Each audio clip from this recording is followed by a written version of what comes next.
Hello India, என்னாச்சு? ரொம்ப ட்ரெண்டிங்கில் போயிட்டுருக்க. இது பெரிய இஷ்யூ போல். என்னென்ன என்கிட்ட கொஞ்சம் சொல்கிறியா? ஆமாம், பெரிய பிரச்சனை தான். நீயும் தெரிஞ்சுக்கோ. என்ன பிரச்சனைன்னு நான் சொல்கிறேன். கொல்கத்தாவில் ஆர்ஜிகர் ஹாஸ்பிட்டலில் ஒரு ட்ரெயினி டாக்டர் 36 ஹவர்ஸாக ஷிஃப்ட்டில் இருந்திருக்காங்க. ரெஸ்ட் எடுக்கிறதுக்காக செமினார் ஹாலுக்கு போயிருக்காங்க. செமினார் ஹாலில் ரெஸ்ட் எடுத்துகிட்டு இருந்தப்போ அங்கே வந்த சஞ்சய்ராங்கிற வாலண்டரி பர்சன் அவங்கள ரேப் பண்ணி கொண்டிருக்காங்க. என்னது, ரேப் பண்ணி கொண்டுட்டாங்களா? என்னப்பா சொல்கிற?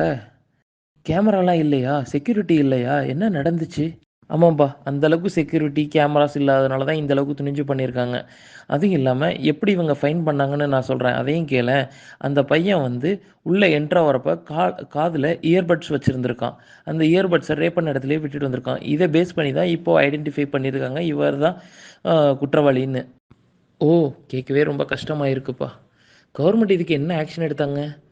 இப்போ என்ன ஸ்டேட்டஸ்ல இருக்கு இந்த கேஸு?